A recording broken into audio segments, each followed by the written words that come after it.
Olá, nesse vídeo nós vamos continuar o assunto da diferença entre vida eterna e reino, ainda dando continuidade ao tema da perda da primogenitura, conforme havíamos parado no último vídeo gravado aqui nessa série. E no último vídeo, pelo que eu me lembro, eu tinha prometido que nós íamos, na continuação, abordar a questão de que a quem o texto de Hebreus capítulo 12 se refere quando diz que Esaú não achou lugar de arrependimento. Eu terminei o último vídeo dizendo que esse versículo, em especial, foi uma grande dificuldade, ele deu, na verdade, uma grande dificuldade para o famoso pregador puritano John Bunyan, que em um momento da sua vida, na sua vida espiritual diante do Senhor, ele se sentiu profundamente acusado e atormentado devido à experiência de uma opressão que ele passou durante um tempo, na qual seus pensamentos, sem a sua vontade, sem que fosse o seu desejo, foram induzidos a vender o seu Senhor. Assim ele relata no livro Graça Abundante ao Principal dos Pecadores. E não só a ele, mas a muitos cristãos, várias das advertências da carta aos Hebreus têm colocado um grande medo, principalmente sobre os que não têm segurança sobre a salvação eterna, sobre a dádiva irrevogável de Deus, que é a vida eterna em Cristo Jesus. Mas se, como nós temos visto ao longo de todos os vídeos dessa série aqui, a vida eterna é algo irrevogável, é algo seguro, é algo do qual nós não temos que ter nenhum temor de perder. Se é algo que já está estabelecido como certo, como definido da parte de Deus, então, como explicar as advertências tão sérias que aparecem na carta aos Hebreus? Uma delas se encontra aqui, no capítulo 12, eu vou reler o versículo, e aí nós vamos dar continuidade de onde havíamos parado. Se você está assistindo esse vídeo aqui, especificamente esse vídeo, para que você entenda do que estamos falando, eu sugiro que você assista aos vídeos anteriores, com esse tema da perda da primogenitura. Mas eu vou ler aqui o capítulo 12 de Hebreus, versículo... Vou começar no 14 e nós vamos ler até o 17. A tradução da João Ferreira de Almeida, revista e atualizada, diz assim: Segui a paz com todos e a santificação, sem a qual ninguém verá o Senhor, atentando diligentemente para que ninguém seja faltoso, separando-se da graça de Deus, nem haja alguma raiz de amargura que brotando vos perturbe, e por meio dela muitos sejam contaminados. Nem haja algum impuro, como diz a tradução grega, algum fornicário, ou profano, como foi Esaú, o qual por um repasto vendeu o seu direito de primogenitura. Pois sabeis que também, que posteriormente, quando querendo herdar a bênção, foi rejeitado, pois não achou lugar de arrependimento, embora com lágrimas o tivesse buscado. A maioria dos cristãos interpreta esse versículo como se referindo à condição de alguém que chegou a um ponto de haver pecado de forma deliberada e por ter chegado a esse ponto já não consegue mais se arrepender, mesmo que busque essa experiência. E cai num estado de não mudança mais do coração. O coração então já teria a consciência cauterizada e não teria mais a possibilidade de mudança e de arrependimento. E por causa disso, esse versículo se torna vamos dizer assim, um grande fundamento de medo, na vida de muitos cristãos, porque fala, olha, cuidado, se você desviar, se você chegar a tal ponto, pode ser que para você não tenha mais retorno. No caso do nosso irmão Bunyan, como eu falei, ele mesmo relata que depois que os seus pensamentos atormentados pelos poderes das trevas, pelos espíritos malignos que lançavam setas, que ele só foi perceber mais tarde que vinha do inimigo isso, ele, naquele tormento, naquela situação tão agressiva,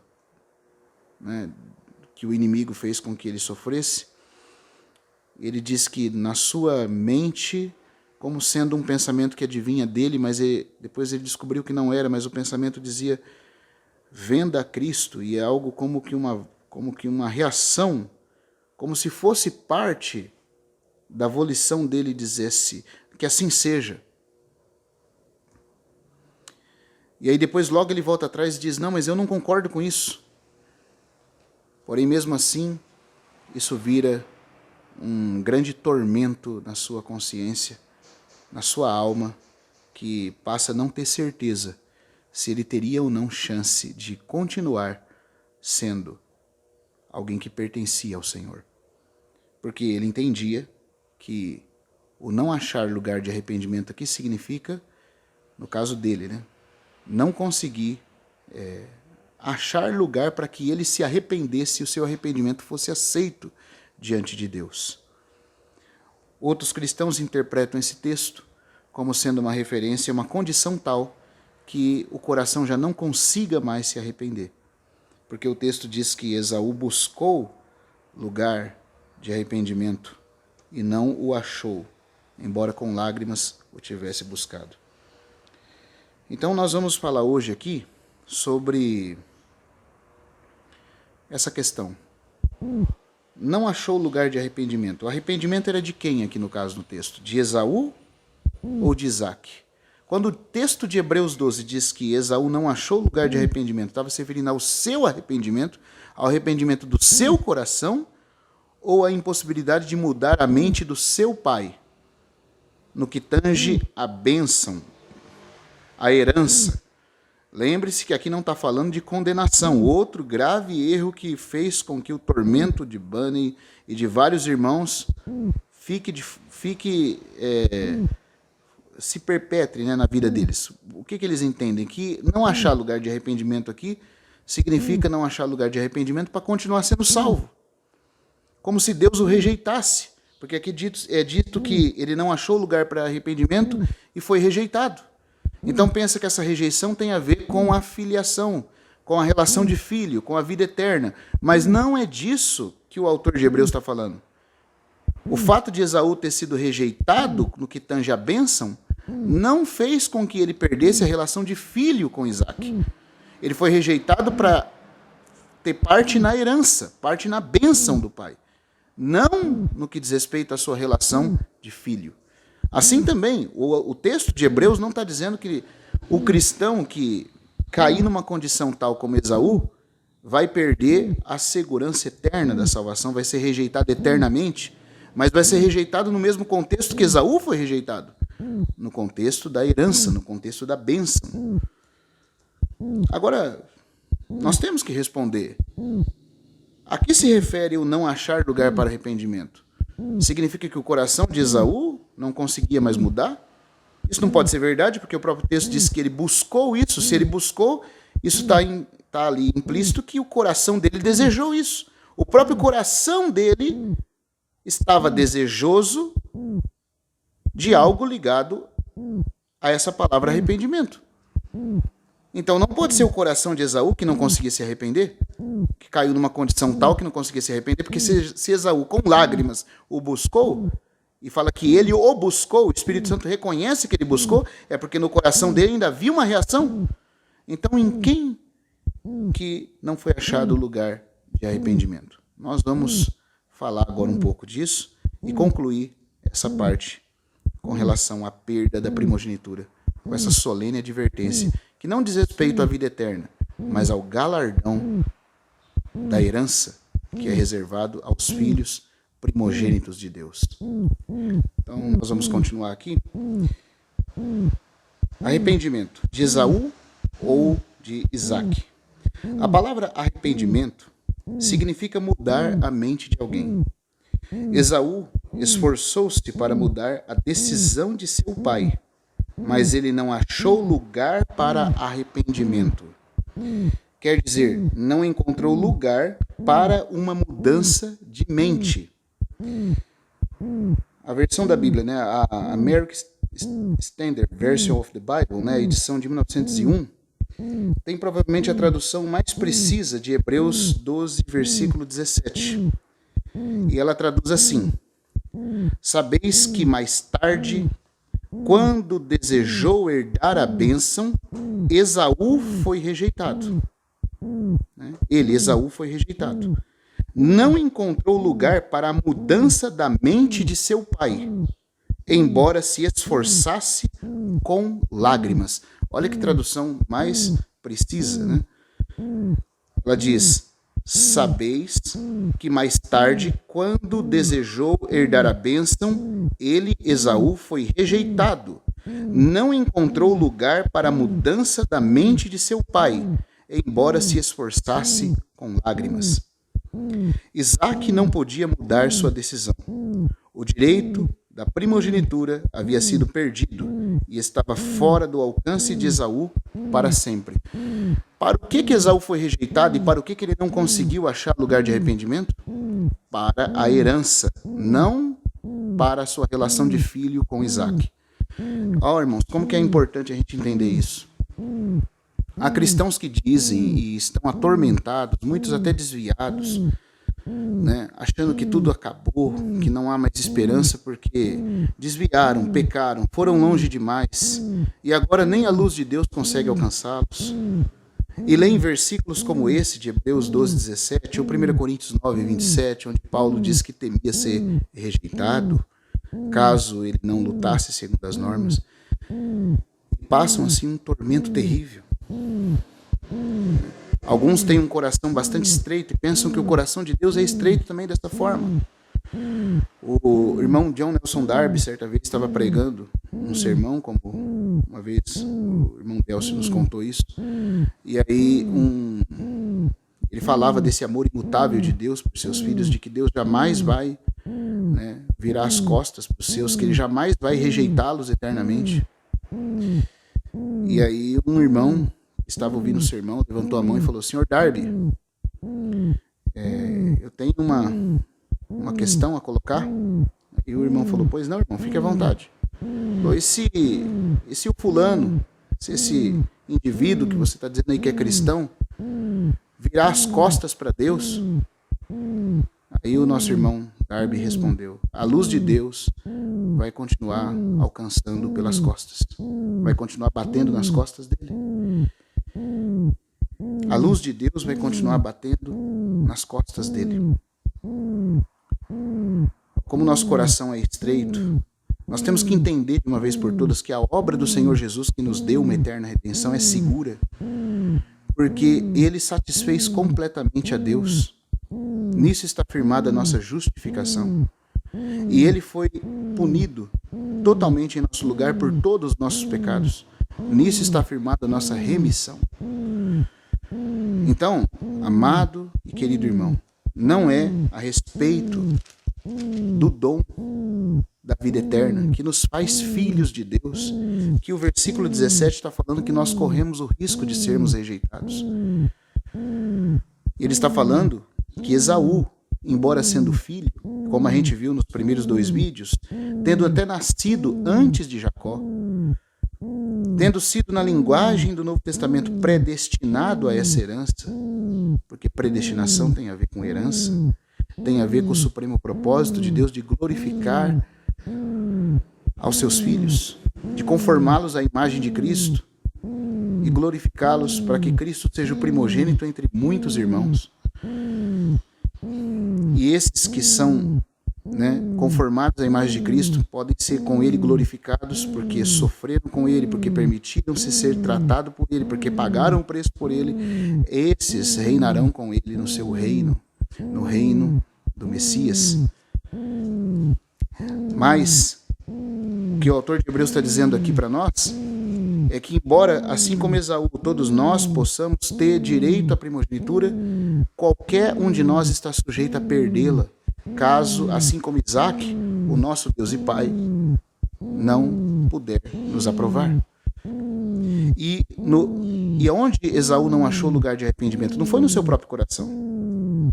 Ele, naquela hora, com lágrimas, a Bíblia diz que com lágrimas ele se esforçou para alcançar esse lugar de arrependimento, o que indica que houve sim um desejo real de voltar atrás, mas já era tarde demais. Assim também, os cristãos que são filhos de Deus, que têm todo o direito, que têm o direito que eu falo na base legal do que Cristo fez por eles, para que eles tivessem acesso a essa bênção. Tem o caminho todo aberto para que possam sim se tornar vencedores e herdarem com Cristo as promessas e a herança, né, no reino milenar. Mas se ao chegar no tribunal de Cristo, ao estarmos diante de Deus, a nossa conduta não manifestar que temos o direito de participarmos disso, toda a chance que temos de poder reagir é agora. Quando chegar naquele dia, o tempo vai ser o tempo da sentença e não mais de nenhuma mudança. Assim como Esaú se esforçou para mudar a mente de seu pai, muitos cristãos provavelmente se esforçarão para que a mente do Senhor a respeito dele naquele dia possa ser mudada. Mas isso não será possível. No tribunal de Cristo, a condição é uma condição de galardão ou disciplina. De uma entrada ampla ou de uma entrada um tanto como salvo pelo fogo, né? Você tem a entrada ampla, a entrada um tanto estreita, salvo pelo fogo ou até mesmo disciplinado. E lá estará, naquele dia, a sentença que cada um deve receber. Esaú tinha toda a chance, antes do dia do seu pai sentenciar a bênção sobre cada um dos filhos, para mudar de ideia, para fazer algo em relação a Jacó. Talvez, quem sabe, né? Embora é dito que ele vendeu e Jacó pediu para que ele jurasse, né? No caso de Esaú, não se sabe se ele talvez implorasse para Jacó rever o que eles haviam feito, se poderia voltar atrás. Mas a questão é, diante de Isaac, no momento da sentença da bênção, não era possível mais alterar a mente de seu pai. Assim também não será possível alterar a mente de Deus no tribunal de Cristo com relação ao que cada um de nós terá para receber naquele dia. No que tange à herança, nós também corremos o risco de sermos rejeitados. E aqui no texto de Hebreus foi dito bem claramente o que pode levar-nos a essa rejeição. Sermos pessoas profanas ou impuras no que diz respeito à fornicação, à lascívia. Porque o Senhor, contra todas essas coisas, e quando ele fala contra todas essas coisas, né, como diz o texto de 1 Tessalonicenses capítulo 4, o todas as coisas ali é a lascívia, é o pecado desenfreado da perversão sexual, que Paulo diz que contra todas essas coisas o Senhor é o vingador. É aquele que vai retribuir em justa medida, em justa retribuição por esse pecado, não abandonado ou não confessado, não tratado na vida dos seus filhos. Então que não haja nenhum fornicário, traduzido aqui impuro, e nem profano como foi Esaú. Nós vimos nos primeiros vídeos que provavelmente a palavra fornicário é uma referência a Rúben, que também perdeu a primogenitura por causa desse pecado que ele não abandonou.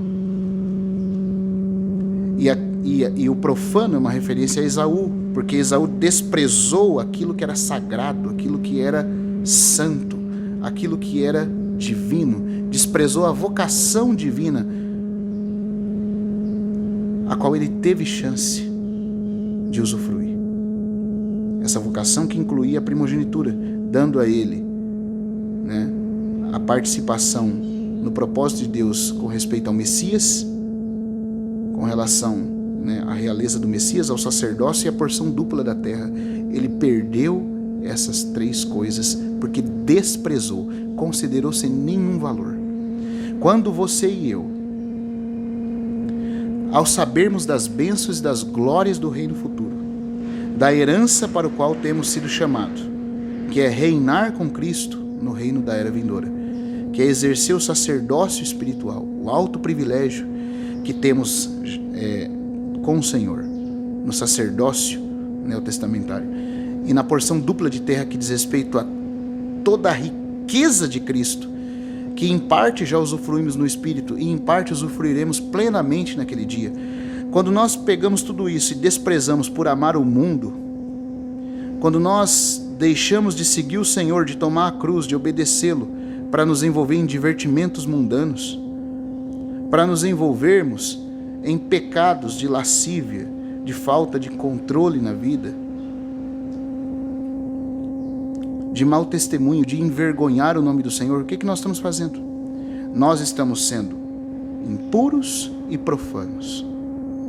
E embora nunca sejamos rejeitados como filhos, todavia corremos o risco de sermos rejeitados para a herança da bênção naquele grande dia. É com relação a isso que o autor de Hebreus nos adverte. Amado irmão, tenha certeza, isso não vai passar em branco. Aqui na conclusão, o nosso irmão Arleth Tuold, na conclusão do seu escrito aqui sobre a primogenitura, ele diz assim: existe na mente de muitos cristãos a ideia de que após alguém receber o Senhor Jesus como Salvador, não importa a maneira como sua vida é conduzida, porque todos os cristãos irão herdar com Jesus quando ele receber o reino. Nada poderia estar tão distante da verdade. Reinar com Cristo depende da nossa identificação com Ele, compartilhando sua rejeição e vergonha nos dias atuais. Se todos os cristãos irão governar e reinar com Cristo no seu reino, o que quer dizer essa escritura? Que está em 2 Timóteo capítulo 2, versículo 12, que diz assim: se perseverarmos, também com Ele reinaremos. Se o negarmos, Ele por sua vez nos negará. Se o cristão viver uma vida indisciplinada, segundo a natureza carnal, tipificada pela atitude de Esaú em relação ao direito de primogenitura, que amou as coisas terrenas, amou satisfazer um prazer transitório da sua carne, assim também muitos cristãos trocam essa alta bênção, esse alto chamamento do Senhor, pelas coisas terrenas desse mundo, pelas coisas passageiras, estão trocando a sua primogenitura. Então, se um cristão viver dessa forma e não segundo a natureza espiritual, tipificada pela atitude de Jacó em relação ao direito de primogenitura, se esse cristão falhar em se ocupar até a vinda do Senhor, em se ocupar, ou seja, o Senhor confiou talentos a cada um, e Ele espera que nós sejamos fiéis em nos ocupar daquilo que Ele nos confiou. Mas se nós falharmos em nos ocuparmos disso, dessas minas, conforme Lucas 19, versículo 12 e 13, ou na utilização do talento que nos foi confiado, que diz respeito aos dons espirituais, nós devemos servir com os nossos dons, devemos estar preocupados se os dons estão sendo enterrados ou estão sendo usados. Se ele falhar em ser fiel com os talentos que lhe foram confiados, tal cristão será desqualificado para ocupar um lugar no reino. Todo cristão é um primogênito de Deus, aguardando a filiação e herança que pertencem aos primogênitos. Por isso que Romanos, capítulo 8, versículo 16 e 17 diz: ora, o próprio Espírito testifica com o nosso espírito que somos filhos de Deus. Filhos teknon, filhos bebês. Ora, se somos filhos, somos também herdeiros. Herdeiros de Deus e co-herdeiros com Cristo. Se com ele sofrermos, também com ele seremos glorificados. E também Romanos capítulo 8, versículo 30, que diz: e aos que predestinou, a esses também chamou, e aos que chamou, a esses também justificou, e aos que justificou, a esses também glorificou. Hebreus 2:10 também: porque convinha que aquele por cuja causa e por quem todas as coisas existem, conduzindo muitos filhos à glória, veja que a questão aqui é glória, é herança, a predestinação do Romanos 8:30 também tem a ver com chamamento para a justificação, para a glorificação, que é algo ligado à herança. Então não confunda a predestinação aqui com o conceito calvinista de predestinação. Predestinação não tem a ver com condenação eterna ou vida eterna, mas com herança. E é algo que tem que ser confirmado, senão pode ser perdido, como diz Pedro na sua segunda carta. Também em Hebreus capítulo 12, versículo 23, menciona-se a igreja dos primogênitos arrolado nos céus. Tanto a adoção quanto a herança são futuras e podem ser perdidas estando intimamente relacionados com a outra, né? O parentesco do cristão com o pai, como filho primogênito que aguarda a adoção, ou a filiação, né, não pode ser perdido. Mas o parentesco com o filho primogênito maduro e a participação dos direitos pertencentes ao primogênito podem ser perdidos, conforme o registro de Esaú e Rúben, uma vez que tal aconteça, os direitos que pertencem ao primogênito não podem ser recuperados. Então, nossa relação com o pai não pode ser perdida, mas a relação com o filho primogênito, o Senhor Jesus, o herdeiro de Deus, essa relação de primogenitura para a herança, essa pode ser perdida. Essa pode ser perdida. Por isso que nós vamos, no próximo vídeo, talvez, se o Senhor permitir, nós vamos iniciar aqui uma outra série, abordando o tema do Tribunal de Cristo, mas agora com uma versão de um estudo mais meticuloso feito pelo irmão D.M. Penton. Por que eu digo isso? Porque eu já falei aqui nessa série sobre o Tribunal de Cristo usando um material um tanto mais básico do irmão Delcio Meirelles, né? Mas o irmão Jairo dos Santos, ele, com a editora 12 Cestos, ele publicou o livro O Tribunal de Cristo, do D.M. Penton, o assento de julgamento de Cristo, né? o bema de Cristo. E fascinante, eu digo assim, fascinante esse livro. É um livro de um estudo bastante meticuloso e ele vai ajudar a responder uma pergunta que fica quando você lê Romanos 8, 16, 17. Porque nós estamos falando aqui que a primogenitura, a herança, pode ser perdida, né? E não é algo certo. Nós temos ela, mas ela pode ser perdida se nós não correspondermos. Só que quando você vai para Romanos 8, versículo 16, Paulo fala assim, olha, se somos filhos, e nós estamos falando, e outra coisa que a gente afirma também, né? Só um detalhe aqui que eu não posso deixar passar. Nós afirmamos que herança é para o filho maduro, não é para o filho bebê. Só que aí você vai para Romanos 8,16, Paulo fala assim, olha, se somos filhos, e a palavra filho ali é teknon, em grego, que significa filho bebê, se somos filhos bebês, somos também herdeiros. Aí a pessoa fala assim, ué, mas você não acabou de falar que a herança é só para o filho maduro? Como é que no versículo 16 de Romanos 8, Paulo está falando que o bebê já tem direito à herança? O filho teknon de Deus já tem direito à herança. Aí você pode falar, tá vendo só como que você não está claro, você não está ensinando correto? Só que existe duas partículas do texto grego que aparecem em Romanos 8, 16 e 17 e que não estão presentes na nossa tradução. E isso faz toda a diferença. Toda a diferença. E o nosso irmão Penton, no seu estudo sobre o Tribunal de Cristo, atentou para esse detalhe impressionante. Impressionante. É impressionante. E não só ele atentou. Outro irmão também erudito, Westcott, na sua tradução do Novo Testamento, ele coloca esse significado ao traduzir de forma interlinear o Novo Testamento. Eu tenho aqui a tradução em espanhol do interlinear de Westcott, do texto grego, e aparece lá essas duas palavrinhas, essas duas partículas ali que são importantíssimos para entender o texto de Romanos 8, 16 e 17.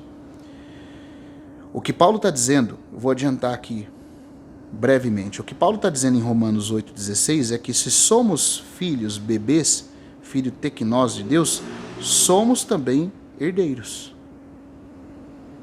Certo?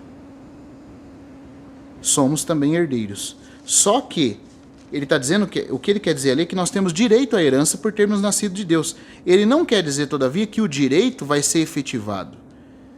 Porque assim como o filho que nascia primogênito tinha já direito a receber herança, mas isso podia ser revogado, assim também acontece com os filhos de Deus no Novo Testamento. E aí eu queria chamar a sua atenção para o que acontece aqui no versículo. Mas, já adianto, nós vamos estudar melhor esse assunto quando depois de terminar aqui o assunto da primogenitura hoje, nós iniciarmos o estudo sobre o tribunal de Cristo, conforme aparece, né, nos escritos do irmão D.M. Penton. Tá bom? Essa vai ser a nova série que a gente vai estudar, numa versão mais meticulosa de estudo acerca desse importante assunto. Romanos 8, o versículo 16 fala: ora, o próprio Espírito testifica com o nosso espírito que somos filhos, teknon, filhos bebês de Deus. Ora, se somos filhos, somos também herdeiros. É verdade. Por termos nascido de Deus, aquilo que pertence a Deus, agora, por causa do nosso parentesco com a vida do Pai, nós temos agora o direito, a herança. Mas esse direito pode ou não ser revogado. E agora nós vamos ver aqui, ó. O versículo 17, né, a parte B dele continua. Herdeiros de Deus e co-herdeiros com Cristo. Quais são as duas expressõezinhas que aparecem no grego que não está aqui na nossa tradução da João Ferreira? É a seguinte, está numa nota de rodapé do livro O Tribunal de Cristo, do irmão D.M. Penton. E fui confirmar e aparece de fato na tradução do Westcott, a tradução interlinear em espanhol do Westcott para o texto grego. Lembrando que o irmão Westcott é um dos maiores eruditos do texto grego neotestamentário, né? E aí diz assim: se somos filhos, somos também herdeiros. Tá certo, somos herdeiros. Por termos nascido de Deus, aquilo que é do Pai, nós temos todo o caminho livre para podermos herdar. Temos o direito, mas é um direito que pode ou não ser efetivado. Pode ser revogado de nós. Por que eu digo isso? Porque essas duas palavrinhas, essas duas expressãozinhas que não aparecem aqui é a seguinte. O versículo 17, se somos filhos, somos também herdeiros. Aí, a próxima palavra é herdeiros de Deus. Mas existe uma partícula aqui que é men, em grego, né? Men, que significa de fato. Então o versículo deveria ser traduzido assim: se somos filhos, somos também herdeiros. Aí Paulo vai explicar o que ele quer dizer com esse herdeiros, porque não é uma coisa automática. Aí ele vai dizer assim: herdeiros de Deus de fato. Essa palavra de fato não consta na nossa tradução João Ferreira atualizada, mas ela aparece no texto grego. Se somos filhos, somos também herdeiros. De fato, somos herdeiros de Deus, Paulo está dizendo. Herdeiros de Deus de fato. Esse de fato não aparece aqui. Não aparece, devia aparecer.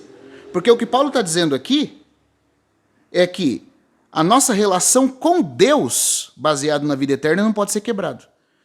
O que é de Deus é nosso para sempre.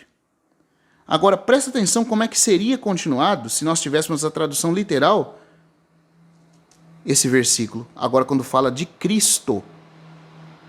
Com Deus nós temos uma relação inquebrável. Com Cristo, como Senhor, nós temos uma relação condicional. Lembre-se, isso também é um dado muito importante que o irmão Atmani diz que você tem que ter ao estudar o Evangelho de Mateus.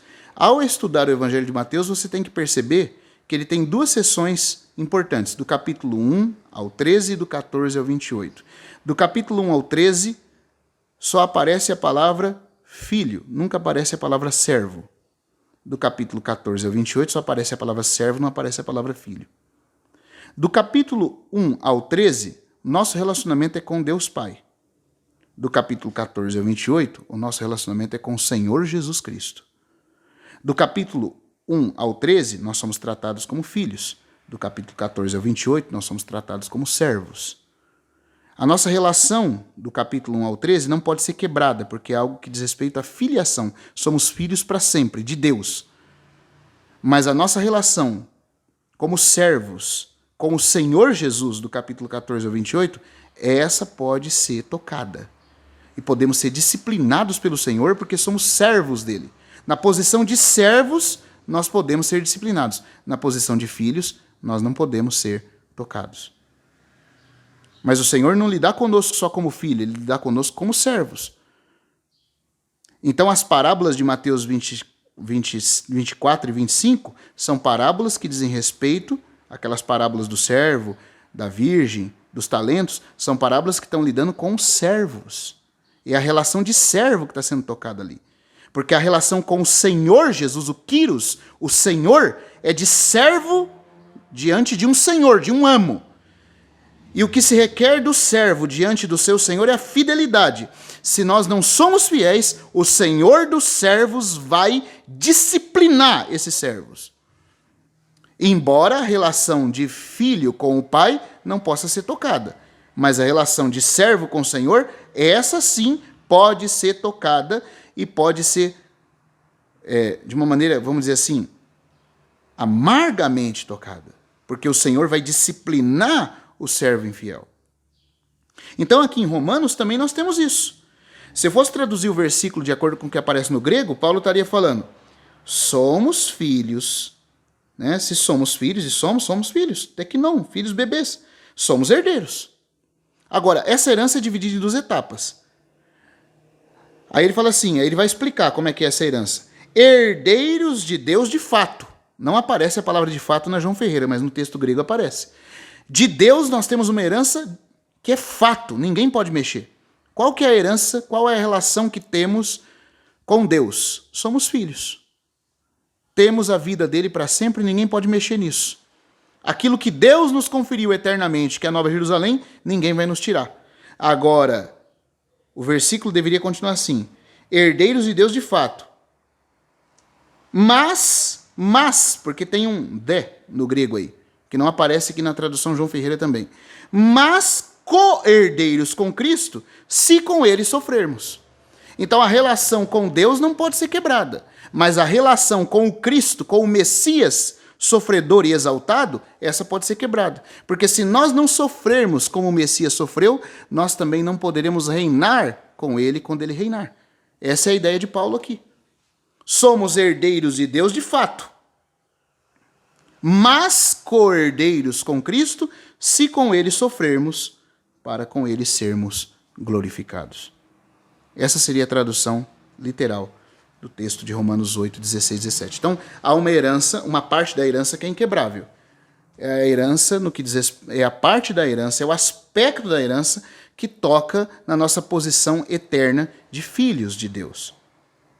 E que nos dá direito à eternidade na Nova Jerusalém. Agora, ao prêmio antecipado do reino messiânico, do reino do Messias, do reino daquele que sofreu e foi por isso exaltado à destra de Deus, essa é condicionada à nossa obediência e até mesmo ao nosso sofrimento com ele. Que Deus tenha misericórdia de nós e nos ajude a enxergar essas coisas. Porque não é um oba-oba não, irmãos. Não é automático, não. Não é a crer em Jesus, como um irmão falou para o irmão Gouveia no passado. Ainda que eu estivesse num bar bebendo minha cerveja, me embriagando, quando chegasse a época do arrebatamento, tão certo, baseado na justiça que me foi imputada. Em Cristo, com minha justiça, eu seria arrebatado.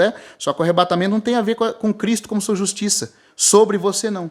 Tem a ver com a sua justiça, ao permitir que Cristo se forme em você. Não é Cristo sobre você, é Cristo formado em você. É diferente.